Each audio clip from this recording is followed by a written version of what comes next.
Uh, I'm Latif Afridi, professionally an advocate and affiliated with Awami National Party, and I belong to Khyber and Afridi tribe and am a nationalist and cherish goals like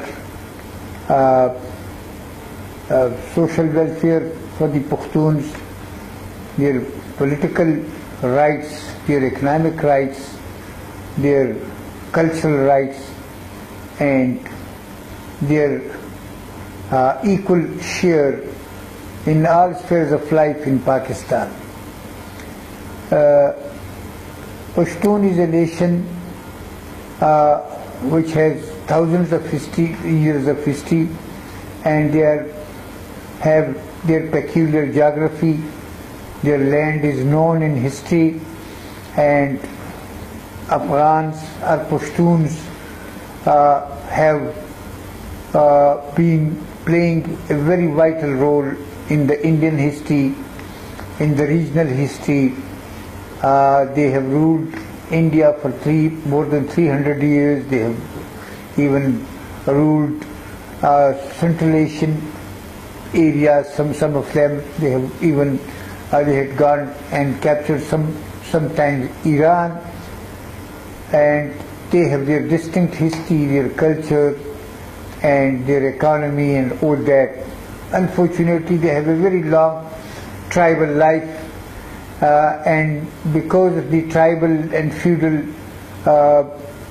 formation in Afghanistan, Afghanistan could not develop into a very advanced state, and it has been facing problems right from prior to the Soviet occupation and subsequent to that till today. Afghanistan is facing so many problems, and Afghans are playing as instruments in the hands of others. Especially, unfortunately, Pakistani establishments has been making naked interference into Afghan affairs, because of which the Pakistan itself has landed into trouble, and terrorism and terrorists have influenced the life in Pakistan. Mosques, schools, universities, and even funerals. Nothing is safe from them, and even today, right today, there were information that 13 terrorists have entered Peshawar, and they are going to commit some serious acts of terrorism. Well, unfortunately, the situation in Afghanistan has led to the situation in this part of Pakistan.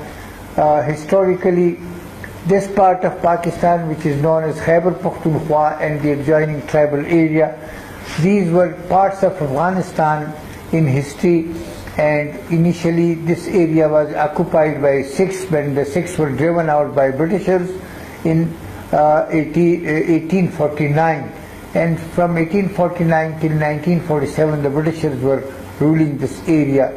When in 1947 the partition of India was taking place into Pakistan and India, two states, unfortunately we Pashtuns, though historically being a part of Afghanistan, as far as our geography, our territory is concerned, culturally, linguistically, we were our Pashtun tribes like Shinwari, Salarzai, and some others, right, Achakzai, Nuzai, they have all been divided throughout this river line.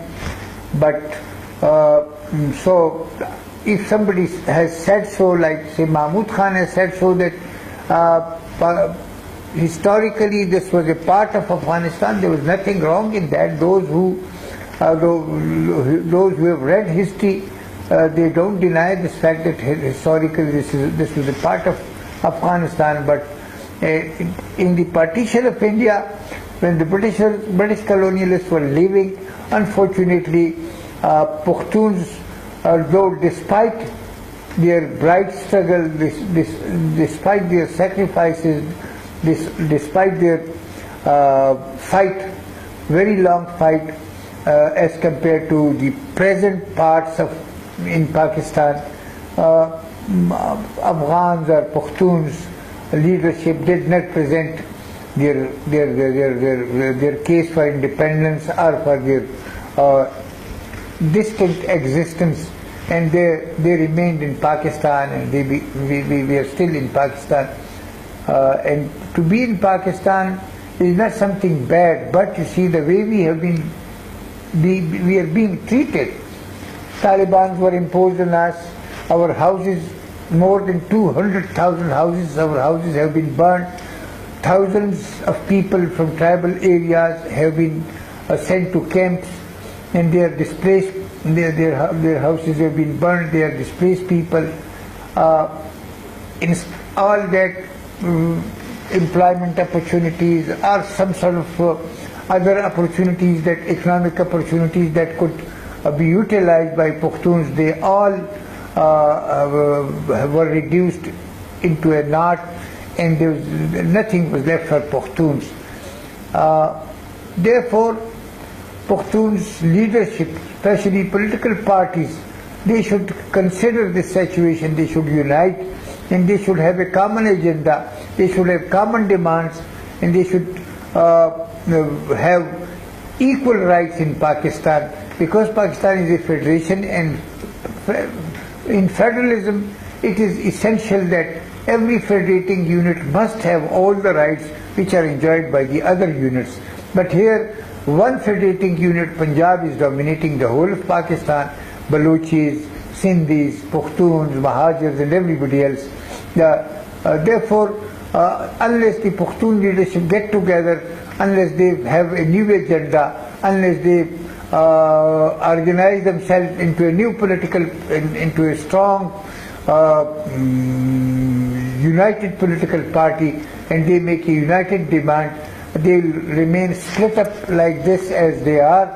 They won't be able to achieve anything, and with the people scattered, they will face problems like Talibanization.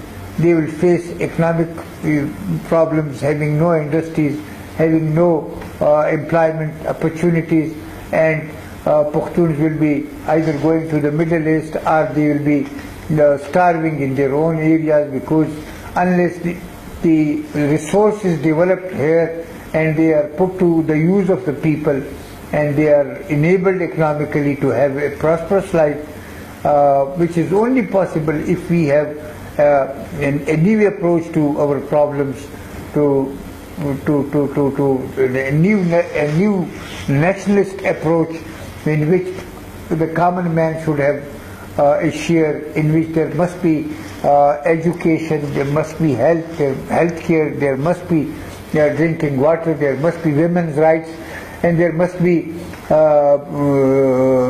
no starvation, no unemployment.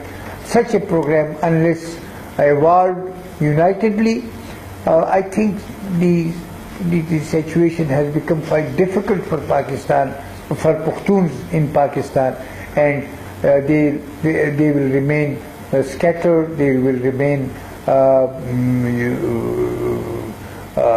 They will be fighting against each other, as political rivals. In fact, instead of rivalry, they need unity. They need friendship. They need a new approach in accordance with the requirements of the modern times. As otherwise, we are living. Pashtuns are living in a very bad position. There is total unemployment. There is no industry at all. There is absolute vulgar consumerism, and what we say, the Pakistani establishment is least concerned about us.